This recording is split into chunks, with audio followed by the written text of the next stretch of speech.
So I'm here with Tony Robbins. Thanks so much for coming. Thanks for having me. Very excited about this interview. You are actually one of the 3 people I've been wanting to get on the show since I started the School of Greatness. I'm complimented. Thank You were one of them, Will Smith, Will's awesome. and The Rock. I know them both. They're great people. Great people. All 3 of you are extremely inspiring, and you're just up to such big things in the world. Yeah. And that's what the School of Greatness is all about. So I'm very excited to talk about your new book. Thank you. Money Master the Game. I am a very slow reader. And I've only probably read 4 books cover to cover. One's The Alchemist. Yeah, great book. One's The 4-Hour Work Week. And I'm almost finished with yours. Okay, I'm wow. in like This is quite an accomplishment then. It's a huge accomplishment for me. It's a big book for anybody. It's a huge accomplishment, but so interesting. And I feel like I've done a pretty good job of earning a lot of money over the last few years. Yes. When before, I never knew how to make money. Yeah. I was an athlete. Yeah. I was trying to make it to the NFL. That was my only focus, was playing sports. I never learned about how to make money. Yeah. So when I was able to dive into this and really learn the ins and outs of making money, but actually allowing money to make money for you. Yeah, exactly. Make money while you sleep. Make money while you sleep. It was so interesting. And I feel like I've done a good job of making money over the years, but there's so much more in here that I'm like fascinated by. Well, it's interesting because I did the same thing. You know, I come from a very poor background, and we had no money for food at times, quite literally, and it was rough. So I want to make sure money wasn't an issue for my future family. So I figured out how to make money, and I figured when I was 23, I figured how to make $1 million in a year. And I went from 38,000 to $1 million, and you don't do that by some new strategy. It was a psychological shift as well as a strategy shift. Right. But then I made the same amount of money for 7 straight years, even though I built a dozen more companies. I helped more people than ever. But it was like unconsciously, well, you want more than $1 million? What are you, are you greedy?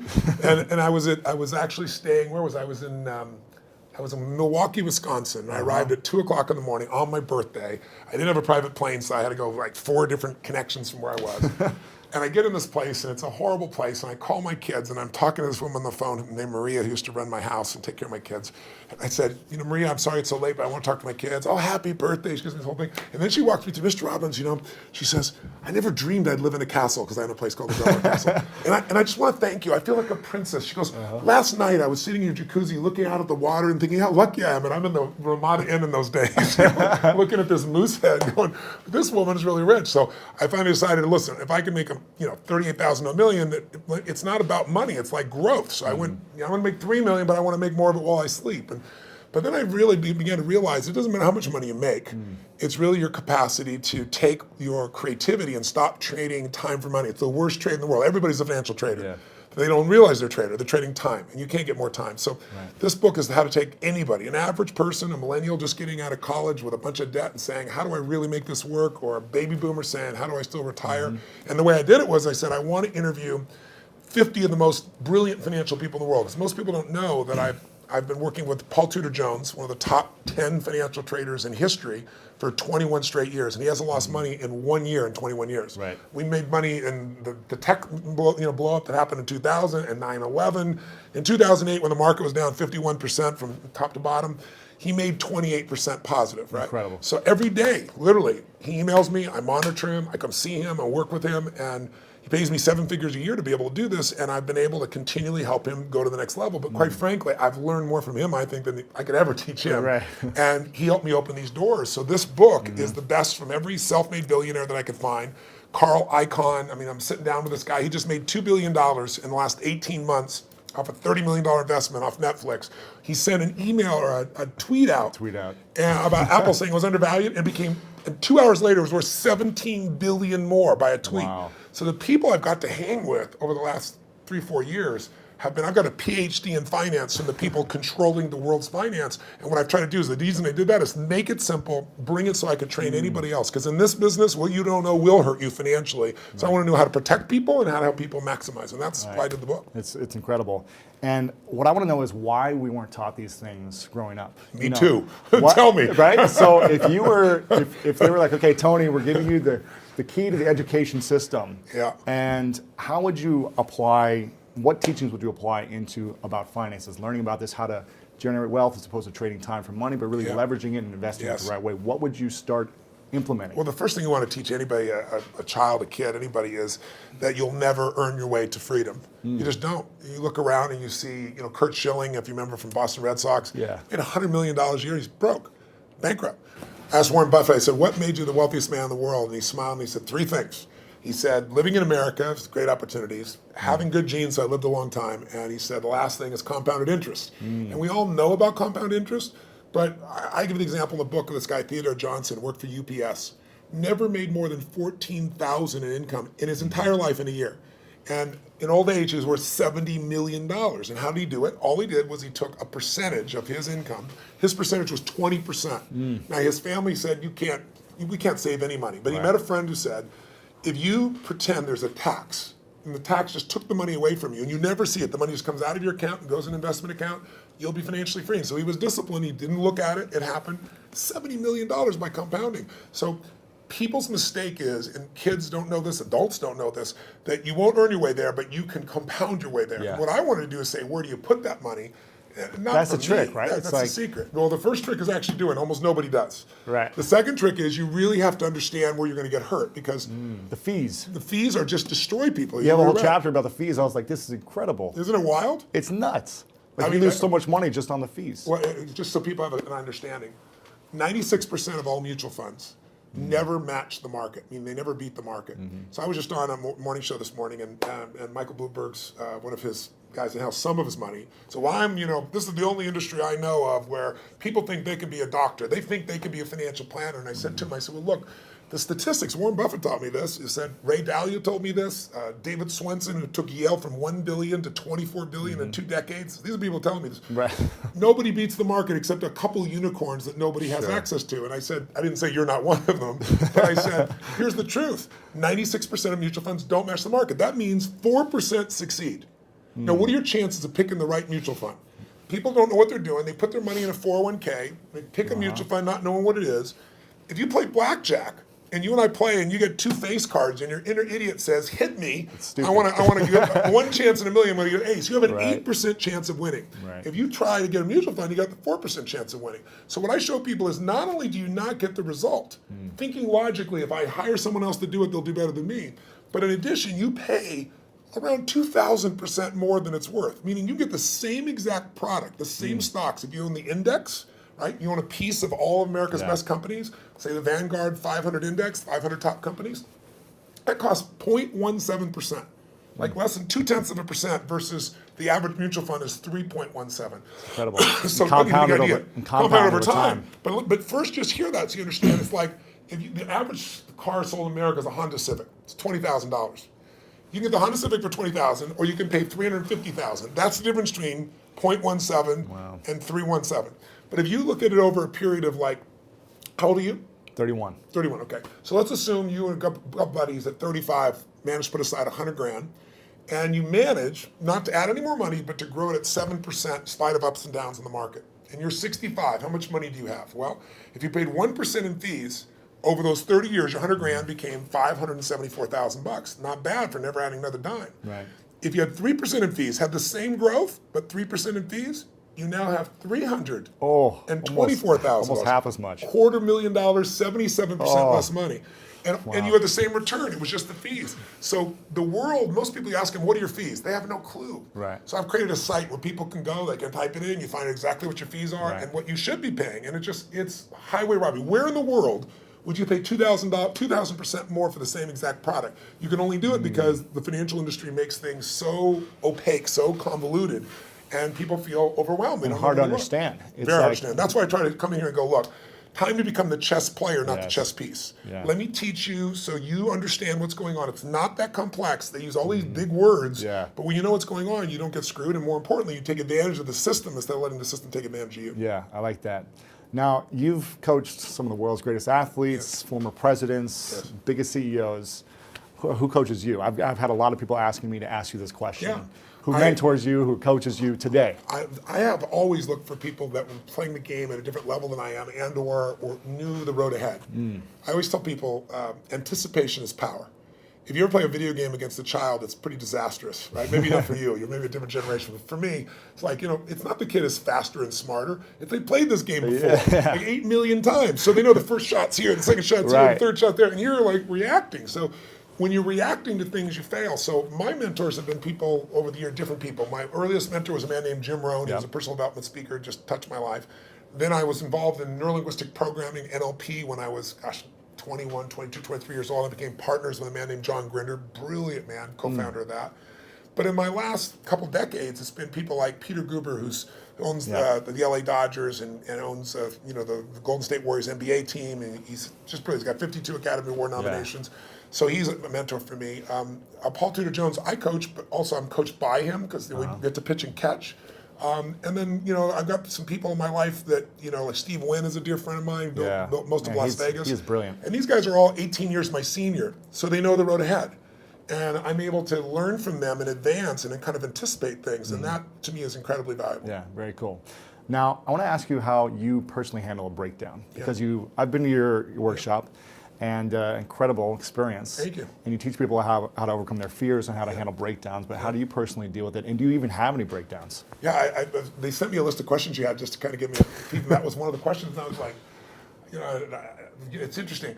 It's breakdowns, it's certainly not something I experience, but it's not because I'm so talented or so brilliant or so fearless. It's just, you're like an athlete. You're an athlete. Yeah. You're in shape, right? You're not going to have a reaction in your body like somebody who doesn't take care of themselves. Right. So, I don't believe in emotional intelligence. I think it's useful, but I'm more interested in emotional fitness, because intelligence is a capability. Fitness is a state of readiness. Interesting. If you are fit, you can take that demand right now and you can deal with it. You can deal with that physical stress, that emotional stress. Same thing's true with psychological fitness, emotional fitness, right? So I'm pretty fit, and part of that is not because I'm so smart. Part of it is that I've taught this for decades. I remember I had a woman who came to one of my seminars in early 80s probably, and she would run in this room, 10,000 people. I think it was, she went a couple of 10,000 person events, and she would get in this front row and fight her way through there.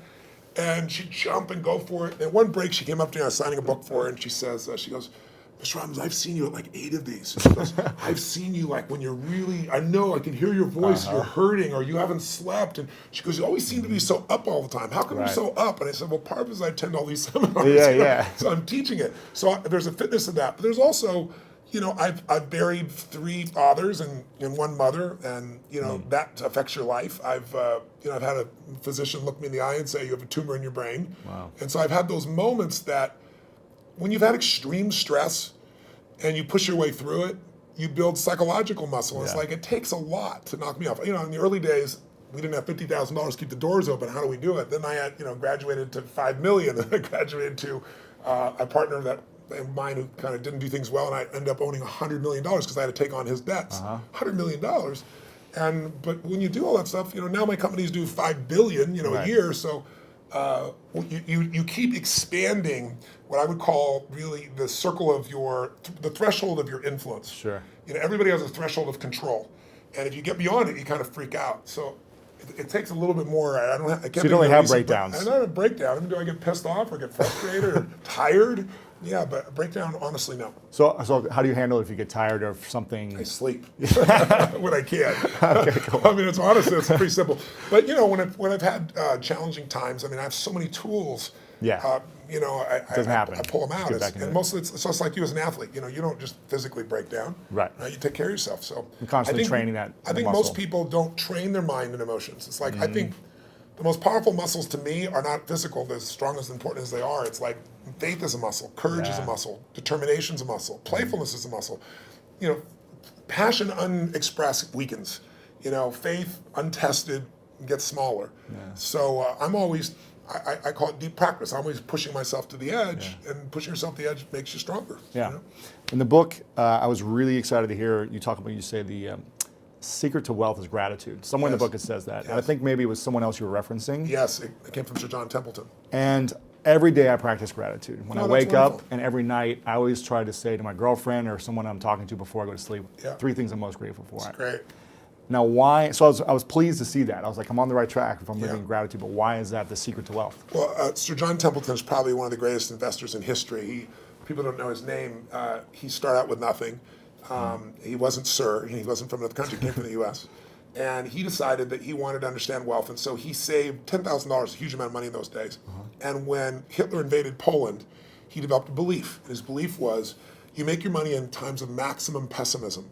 Like if you were around in 2008, 9, you remember what it was like, right? Yeah. You could have bought the Sands in Las Vegas, you could have bought their stock for $2.28. Today it's $67. Wow. It's a 3,000% return. It's not bad. You could have bought Citibank for less than $1, right? So people in those times, he understood that. And so what he did was, and everybody thought the world was going to end, he took $10,000, he bought every stock on the New York Stock Exchange that was $1 or less, including companies everybody thought were going bankrupt. But when things are bad, people think it's going to be bad forever. When things are good, they think it's going to be good forever. And they're always wrong. Life's cyclical.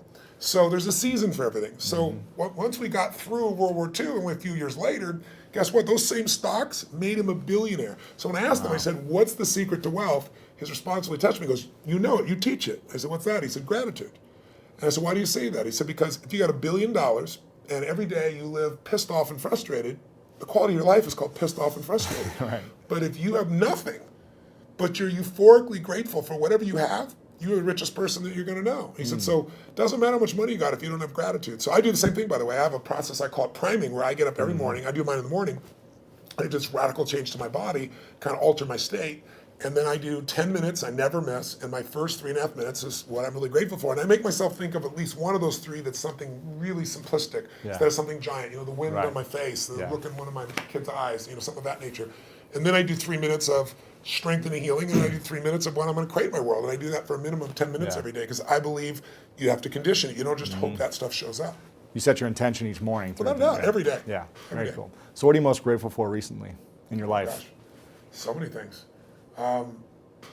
Well, it's Thanksgiving, so one piece. Well, one is my daughter is 40 years old, and she's been wanting a child forever, and she's going to bring me a grandson in a few months, which is kind of cool. Congratulations. Thank you very much. That's cool.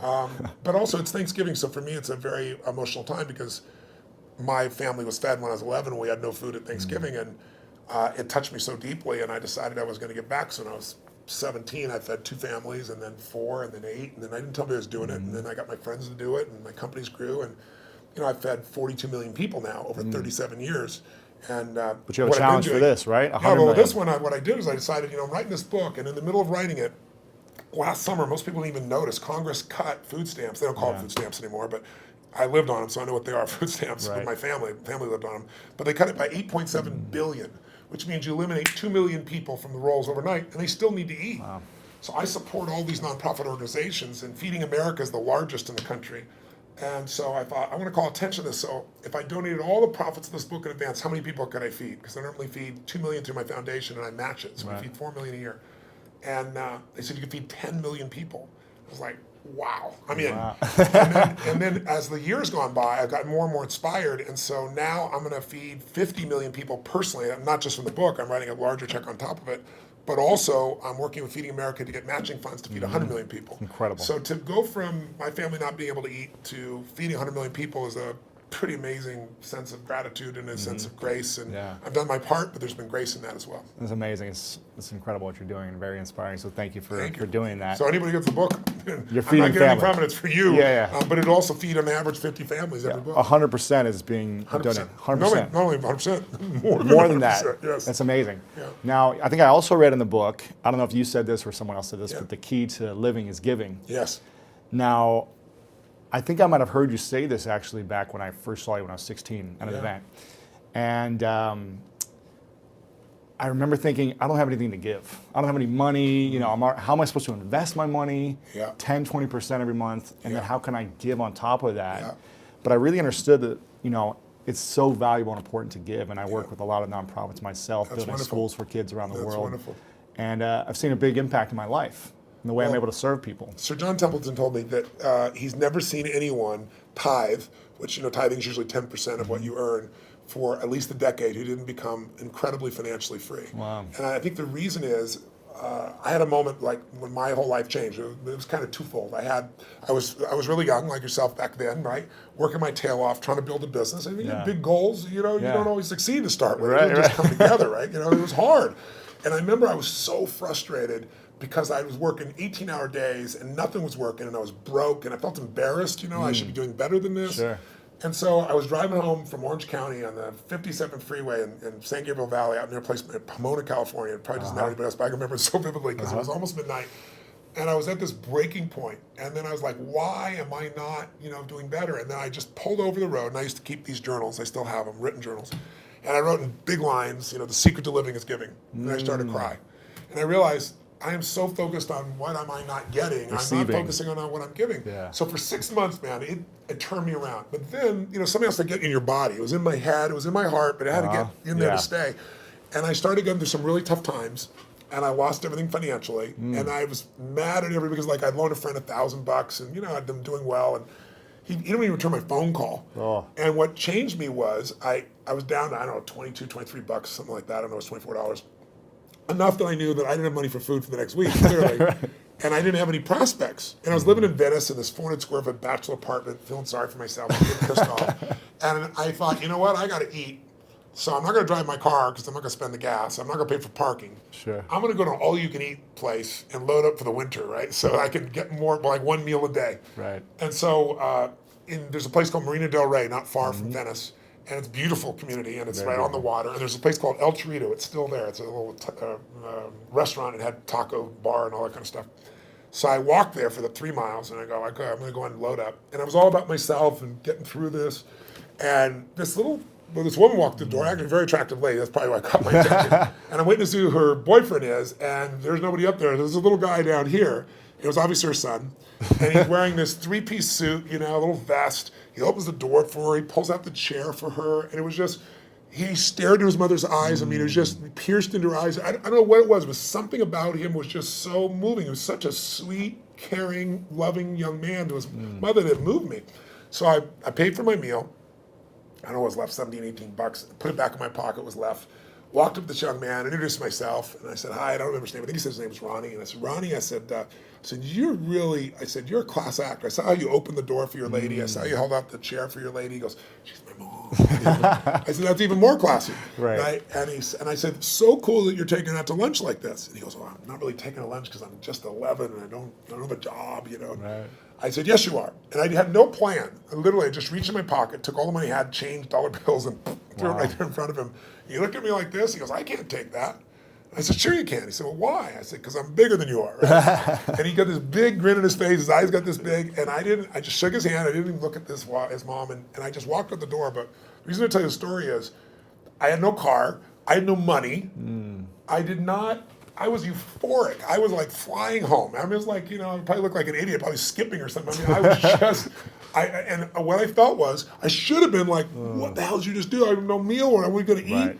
I went home that night, I laid out a plan, and the plan was going to take me, 10 days, 2 weeks. So I thought, well, people fast for a week. I could fast for a week, that type of thing. And I have this great mindset about it. And I woke up the next morning, and I get the old regular snail mail shows up. And it's this guy I've called a zillion times who wouldn't return my call. I open it up, there's a check, $1,000 plus interest and an apology. Wow. So I'm sitting there and I started to cry, honestly, and I was just like, why did this happen, And I don't know if it's true, but I decided that day this happened because I did the right thing. Because I didn't have a plan, it wasn't a strategy. I just felt this little soul beside me. I knew it was right, and I did it. And I didn't do it because I thought I could or I couldn't. I didn't even think about it. And that's the day I became a wealthy man, because I didn't have any money. But scarcity left my body. And I had plenty of ups and downs since that time in various times in my life, but I never went back to that, oh my God, how's it going to happen? Yeah. It's like breathing. Do you stop and say, God, is there going to be any air before you take a breath? You know it's going to be there. Right. You don't run your life by that aspect. And so that to me is what it's about, is showing people, if you won't give a dime out of a dollar, don't bullshit yourself. You'll never give $1 million out of 10 million or 10 million out of 100 million. It's just not going to happen. Right. But if you can do that now, you don't ever get beyond scarcity. You start behind it. You make a decision to get beyond it. So how does someone, when they're living in scarcity, they're living in fear, and it's like this emotional feeling. It's in your body, like you say, when you're like, I can't even pay for my meal. How am I going to start giving? What are some things that people can do to start overcoming that mindset, or start strengthening it, or shifting it? So I'll tell you a couple things. I'll tell you what I did when I was first on my own. I got my mom kicked my dad out when I was 17. She was a very powerful woman. I had 4 fathers, so they all learned how to get the boot. She thought I was on his side, so she kicked me out next. I was 17. She chased me out with a knife. She wouldn't have hurt me, but I wasn't going back in the room. Wow. And so I had to figure out what to do. And I didn't have a place to stay, and I was staying in somebody's laundry room for a while, and then I started reading and feeding my mind, and then I developed this little system, and the system was really simple, and I tell people now, as I say, number one, every single day, you got to feed and strengthen your mind. Until you do that, you're always going to be in fear. Because fear is automatic. The human brain is designed for survival. It's not designed for success. Your brain is not designed to make you happy. That's your job. Right. And the only way you're going to do it is if you feed your mind, because otherwise, weeds grow automatically. My coach, my mentor, Jim Rohn, used to tell me, so Tony, every day you got to stand guard at the door of your mind. You got to watch what's going in, because if you're not careful, stuff will go in. And he said, not all the times it's somebody who cares about you. He said, if your family. If your worst enemy puts sugar in your coffee, he said, what happens? I said, you got sweet coffee. He goes, what if your best friend by accident, or your family, don't mean to, they drop one drop of strychnine in your coffee, you're dead. He said, so life, sugar, and strychnine, and watch your coffee, right? Right. So every day I decided, I'm old enough, honestly, there was no internet those days. I'm pretty ancient. I used to go to the library because it's the only place you go. And I'd read biographies. I'd read people's lives, and it'd make me go, wait a second, as bad as I think it is, the greatest people in the world had it worse. Sure. So there's something here. So you feed your mind. Jim Rohn used to say to me, skip a meal, but don't skip reading. He said, read 30 minutes a day. I don't give a damn what it is. And today, I don't mean internet crap. I mean, read something, a biography, read something that's a strategy, read something that's going to change your life. And the second thing I tell people is feeding your mind's great, but you got to also strengthen your body. And you do that as an athlete naturally. I learned to do that because fear is physical, right? You know where you feel it. And if you go work out, if you go lift, if you go run, even if you're out of shape, you just go for an intense walk, that experience alone changes your life. Every day of my life, the first thing I do before I do my priming, if I'm at one of my homes, I jump in some hot water for fun, and then I jump in freezing water. And I have, a river, in one of my homes in Sun Valley, and I've got cold plunges everywhere else. So I go in 57-degree water, boom. And what it does is it's teaching my brain, I tell my brain what to do, and it does it. It doesn't feel like it, doesn't want to do it, and every cell in your body is alive, right? So it doesn't have to be 2 hours worth of something. It can be something you do for 30 seconds, but it's training your body to be strong, because a strong body creates a strong mind and vice versa. Yeah. The third thing I tell people is find a role model. It seems impossible till you see somebody who's done it. So, Ray Dalio is one of the greatest investors in history. The guy was a caddy, right? His dad was a jazz musician. His mom was a homemaker. He's worth $14 billion. He found someone to mentor him. He found multiple people to model. Right. You don't always find a mentor, but you find somebody you can model. And when you start seeing that somebody else can do it, and you see they really did, you start to believe, you start to get certainty. And then the fourth thing I tell people is it's massive action and constantly change your approach. And then it's find somebody worse off than you are and help them. Because when you do that, it gets you out of yourself. And that's what I really have people do. That's what we do at Thanksgiving. We have our basket brigade where 2 million people get fed. Amazing. Not the one I do, the one that I get people to do. And it's amazing. People go in there and they see, my God, I thought my life was tough, but look at this person's life. It makes you appreciative. It puts life in perspective. Yeah, very cool. Now, talking about feeding the mind, Yes. if you could only leave 3 books behind, it's the end of your life. To who? 3 books behind to your kids. Yes. And or the message to the world of here's the 3 most important books that you should read. That's tough. What are those 3 books that all the books I've read through? You can only pick 3. That's a tough one. I don't know if I can do that, but I'll tell 3 off the top of my head. I'd say Man's Search for Meaning, Viktor Frankl, because all of us in our lives are going to experience extreme stress. I don't care how much money you have. I don't care how many people love or respect you. You'll have your time. It might be a health issue in your family. It might be something happens to the economy. There's something happens to all of us. And so to see how people that were put in the most insane, unjust environment, people that were in Auschwitz, how they dealt with that unbelievable situation and how the ones that thrived in spite of it, and to go through Viktor Frankl's way of understanding how to create meaning in your life, I don't think there's a more important book. I think maybe another one might be As a Man Thinketh, because it's a book that you can read dozens of times in your life. It's small, and it's the core of everything. As you think, so you are. I mean, obviously the Bible is an extraordinary book, or whatever religious document a person believes. I'm personally a Christian, but I tell people whatever you believe, you need to practice it, whatever it is. Because there are many different ways of connecting, to what has created us. And then that's 3 already, but I give you one more. I think another one that's important would be understanding the life cycles of humanity. There's a book called Generations. It's a big book. It's, I think, 1,000 pages, 800 pages. Bigger than this book. Much bigger than this book. But it's a book worth reading because it shows you how, as every 100 years, 80 to 100 years, we run through the same cycles. Like what we've just gone through economically in 2008 happened 80 years before. And you can go through 1,000 years of Roman history and you see it. And then when you begin to be able to anticipate what's coming, you know how to take advantage of the season. Some people freeze to death in the winter. People that are prepared might snowboard or ski and have a good time. So it's a brilliant book, and it's by Strauss and Howe. It's worth reading. Cool. All right. So those are 4. I'm curious. Why didn't you recommend one of your books? I don't think I'm the greatest book in history. I'm just teasing. I'd frankly have put some in an event. Exactly, yeah. Events are incredible. This is a question from your son. Yes. And I said, is there any question you haven't asked your dad Wow, that you're still curious about? And he said, yeah. He's pretty calm, actually. He's a calm guy. He's not outrageous like you. He's pretty outrageous. And he said, my dad does everything on such a big scale. Everything is big. Everything is huge, impactful. It's like the biggest it can be, the best it can be. Yeah. He said, but I wonder what something small he's done that he's so proud of. So is there something small you've done? An example was you giving money to, that child was a great example of that. But is there something recently you've done that's so small that you're like really proud of? A lot of people don't think proud is a good term. I think it actually is. Ego is edging God out. That's when you make shit up to make yourself feel good. But I think if you've really done something, you have, and no one could take that from you. And so I'm proud of who I am as a man. I'm proud of the things that, what goes on when the camera's not on. And there are people around me all the time that will tell other people stories about what I'm really like. So I don't have to communicate that to people. It gets shared. So I don't know. I don't know. There's so many things in life. I don't measure them as big versus small. Sure. My wife was somebody who would see one person and be thrilled, and I had to see 10,000. I think so. She's balanced it out for me. I feel like life is short, and while you're here, I want to have the most impact that I can. So I go deep and I go wide.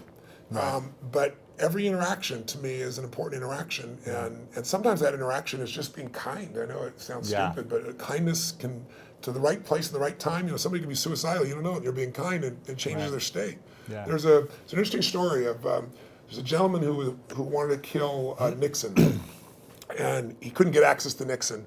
It's a true story. And so he wrote a journal, that's how we know the details of it, and he decided he's going to go after Wallace, and he's going to shoot Wallace, and he actually did do that shooting.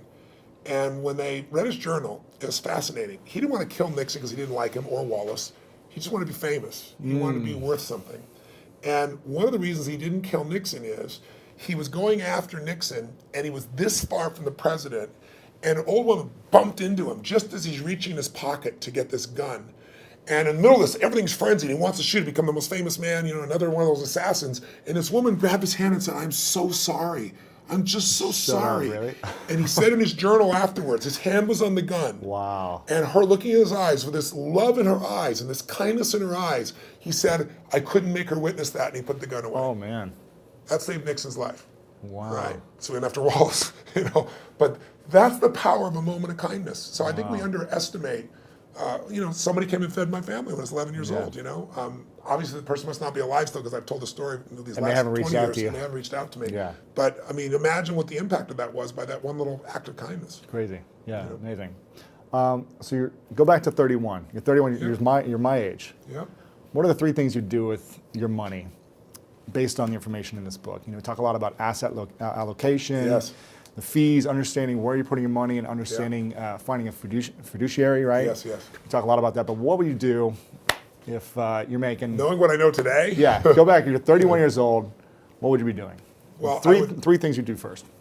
You have a good income, so we're talking about you, Yeah, right? sure. Okay. So you're making 6 to 7 figures. Great, that's wonderful. Yeah. So what I would do in that range is I would take and I would model one of the best masters. If it was me, one of the people, asset allocation, so people are clear, is the one thing that I met with David Swenson. He took $1 billion, turned it into $24 billion in 2 decades, in 20 years. Just mind-boggling. $1 billion a year, right? Just think about that level of doubling. It's just mind-boggling.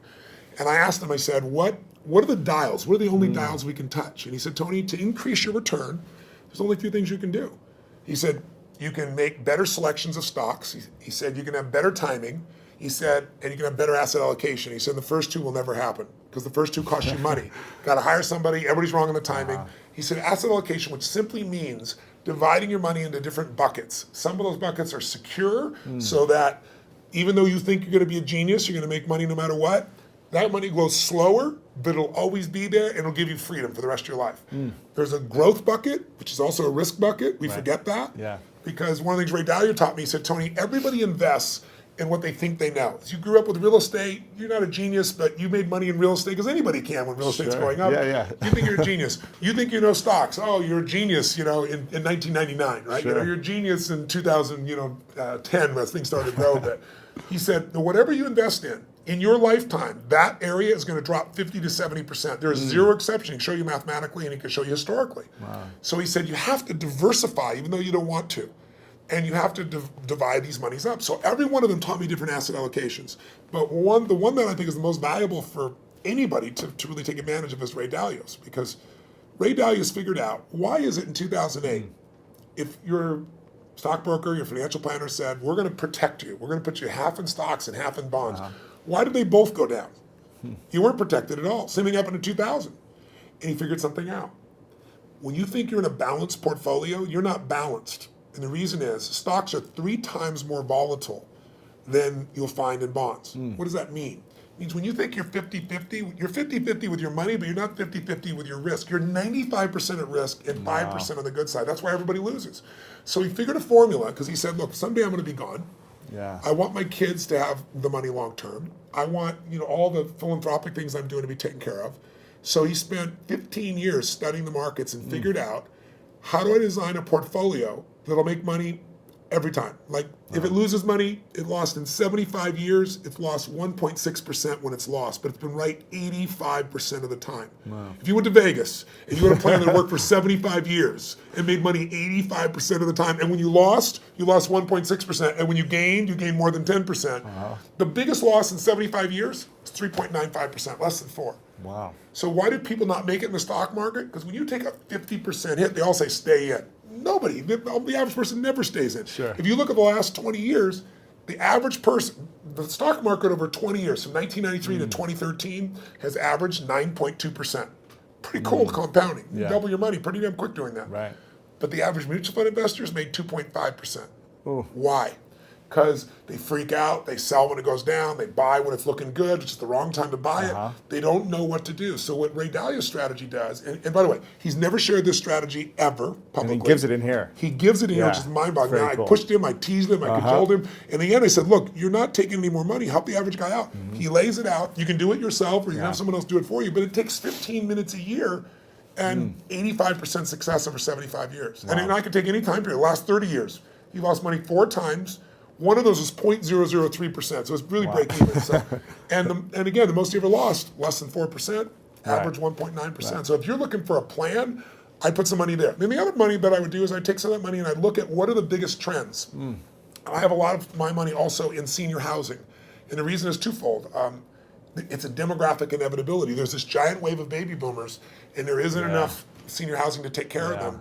And I like it. I like to create a quality place for someone to be able to be lived and taken care of and so forth. But there's huge income from it, and there's the growth in the asset itself. Sure. So I'd be looking at what are the big trends, but I would make sure I locked down a segment of my money that I took a percentage of my income no matter what, and I made it really big, and I made it so I'd never have to work again. Sure. And that's where I am now. I don't have to work.